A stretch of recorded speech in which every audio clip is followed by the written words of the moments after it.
Sa video na to ay tuturo ko sa inyo kung paano kayo makakagamit nitong Dragonfy as a broker kung gusto nyo nang mag-invest sa stock market. So maraming choices dyan na mga broker, pero ang ituturo ko sa inyo ay Dragonfy dahil ito yung personal kong ginagamit as a dividend investor. So nagustuhan ko tong Dragonfy as a dividend investor dahil magandang mga features nito para sa mga dividend investor na katulad ko. Meron dito mga dividend screeners, yung mga stocks nila may mga dividend history, at marami ding research tool, and also meron din silang portfolios na pwedeng gayahin. So may mga signature portfolios dito. And ayun, kaya nagustuhan ko tong Dragonfy. Tsaka ano din siya, mura lang kung mag-start ka dito kasi for just 1,000 pesos pwede ka nang makapag-start dito sa Dragonfy. So kung gusto mong mag-open ng account, punta ka lang dito sa register, and then i-type mo yung email mo, gawa ka ng password mo, and then i-re-enter mo lang yung password na ginawa mo. And kung gusto mong maglagay ng referral code, pwede mong gamitin yung referral code ko, which is Supersonics. And then check mo lang yung terms and conditions nila, and then register. Pagkatapos mong i-click ang register ay magve-verify ka ng email. May matatanggap kang email, verify mo lang yon. And then ito yung whole process ng account opening nila. Yan. Verify email. Pagkatapos nyan, choose account type. Pwedeng regular, pwedeng Pera Plus na account. Depende sa kung ano i-open mo. And then, i-complete mo lang yung information mo. Ito, interest for account ba yan? And then, review two-factor authentication, and then, verify your identity. So, yung importante lang dito, dapat talaga meron kang valid ID, tsaka may TIN ka, or TIN number. So, after mo makompleto yung lahat yan, meron ka ng account sa Dragonfy. So, mag-login ka lang dito. Kapag mag-login ka, syempre yung email mo ay type mo dito. And then yung password na ginawa mo. After nyan, kailangan mong gawin to. This is the two-way factor authentication. So, gagamitin natin is email. So, kakatanggap ka ng code sa email mo niyan, i-type mo lang dito. So, yan, pag na-receive mo na yung code, i-type mo lang para makapag-login ka na sa dashboard ng Dragonfy. So, kung hindi ka pa nakapag-fund, pwede mo nang lagyan ng pera yung Dragonfy account pagkatapos mong i-open. So, ang gagamitin mo lang na reference number ay ito na nakalagay dito. Yan yung gagamitin mong reference number. So, pwede kang mag-fund. Depende kung anong gusto mong way ng pag-fund, pero merong transfer from other accounts kung sakaling meron ka lang inopen na maraming accounts dito sa Dragonfy. Pero kung isa lang, ito lang yung gagamitin mo. Deposit via Union Bank, deposit via InstaPay or PesoNet, or via bills payment. So yung personal na ginagamit ko is nagdi-deposit ako dito gamit yung BPI ko, at minsan ginagamit ko din yung Dragonfy Save ko, which is CIMB. So yung Dragonfy Save mo, yun yung real time na transfer, no, na magpa-fund ka lang sa CIMB mo. Once na may laman yun, pag tinransfer mo yun dito sa trading account mo, automatic or real time siya nagta-transfer dito sa fund mo. Kasi pag ano ka, through bank like BPI, like pag weekend ka nag-fund, posible na sa Lunes na siya ma-receive. And also pag morning ka sa Lunes nag-fund, pwedeng pag nag-open na yung market, ma-receive mo siya. And pag nag-open na yung market, dun ka muna nag-fund, pwedeng pagka-afternoon na, pag nag-reopen yung market, dun mo na siya ma-receive. Yun yung experience na nararanasan ko dito sa Dragonfy. Kaya kung gusto nyo ng real time, mag-open kayo ng Dragonfy Save account. So, yan, pag may fund na kayo, kung beginners pa lang kayo sa stock market, ang friend nyo dito sa Dragonfy na website ay itong market tsaka research. Dito kayo titingin ng mga research about stocks, yan, research reports. Tingnan nyo lahat dito, may analysis dyan. Yan, i-check nyo lang kung anong meron dito. Basta market, tsaka research na tabs. Yan yung friend nyo dito. Research reports, yan. So, meron silang ratings dito ng mga stocks. So, sa market naman, dito yung mga market news, calendar, pag naghahanap kayo ng X-date ng mga stocks. Yan, dito yan. Sa dividends calendar. Dito naman sa stocks, kung gusto nyo i-filter to, yan, meron tayong 404 stocks dito. Kung gusto nyo i-filter yan, like gusto nyo lang makita yung top 30 corporations, so filter nyo yung PSEI or Philippine Stock Exchange Index. So, apply filter. Yan.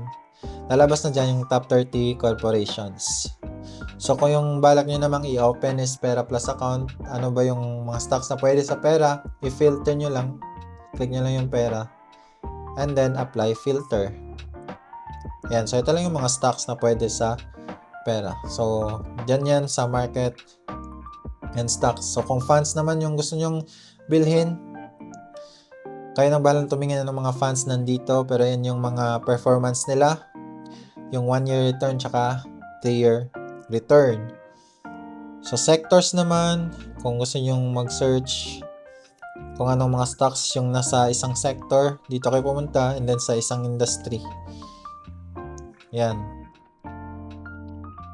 Ito yung para sa mga dividend investor na naghahanap ng mga matataas na dividend yield. Dito lang kayo pumunta sa dividend screener. And ito yung the dividend investor tab na dito ko nakikita yung ano nila, Dragonfly Dividend Benchmark. So, meron silang top 15 na dividend paying stocks. Ito yon. And kung gusto nyong tingnan lahat yan, kung gusto nyong pwede itong maging guide kung gusto nyong mag-dividend investing sa stock market. So, ayan, market pulse. Yung data lang naman yan about market. So, ito yung talagang titingnan nyo pag beginners lang kayo. So, ayan, kapag nakapag-research na kayong maayos and then meron na kayong planong bilhin ng mga stocks, punta na kayo dito sa trade. Ito yung trade na platform ni Dragonfly. Pag may gusto lang kayong bilhin, type nyo lang anong stock na gusto nyo bilhin. Like, let's say A-REIT yung gusto nyo bilhin. And then, meron na siyang asking price dito and bid price. Kung gusto nyo bumili, dito kayo tumingin sa ask price para gusto nyo ma-hit agad yung trade. Dito na kayo sa pinakataas na offer, which is 44.25. Yan, para ma-hit agad yung trade. And pag nabili nyo na siya, papasok na yan dito sa dashboard or sa portfolio ninyo. So yan, pag alimbawa bumili ng 100 shares ng A-REIT sa price na 44.25, lalagay na siya dito. Mas mataas pa, 44.30 or ganyan, dahil may mga fees and taxes kang babayaran kung bibili ka. Kaya mas mataas yung average cost mo doon.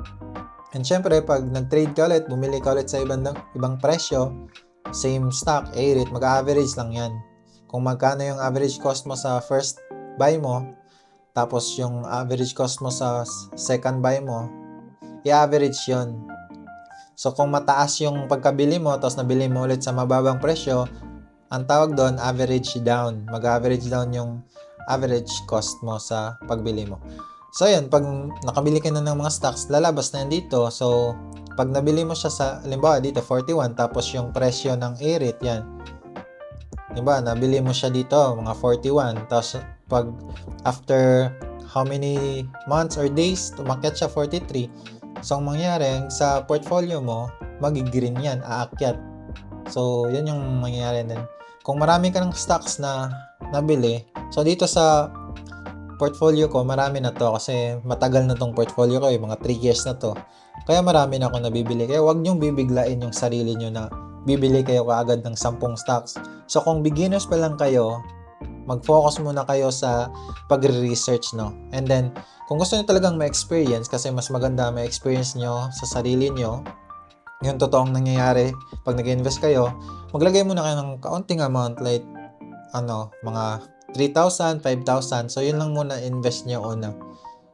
Tapos, ano lang, consistent na lang kayo maglalagay every week, every month, kayo nang bahala. Hanggang sa lumaki yung portfolio ninyo. And then, na-enjoy nyo na yung process ng pag-invest. Like, pag na-receive nyo na yung first na dividend ninyo, dito yan lalagay, dito yan sa available to trade, natanggap nyo yung first dividend ninyo, pwede nyo ipambili ulit ng additional shares. So, yun. Huwag kayong maglalagay kagad ng malaking pera, no? So, yun, discuss na natin yung trade, yung market, tsaka research. Yung may money, deposits, withdrawals, transfers lang din yan. Deposit, withdrawals, transfer. So, kung gusto nyo mag-withdraw, dapat may nakalink kayong bank account nyo dito ha, para makapag-withdraw kayo. And then, discuss naman natin tong deposit. Yung transfer, yan yung magta-transfer ka from one account sa other account mo. Yan yung kung meron kang mas maraming account dito sa Dragonfy. Kung gusto mo magdagdag ng accounts, like gusto mo lahat dito sa portfolio na to, puro REITs lang, pwede yon. And then gagawa ka ng isang account na puro growth stocks, pwede yon. So dito ka na pumunta, then punta ka sa add account. Yan, gawa ka lang ng account dito, no.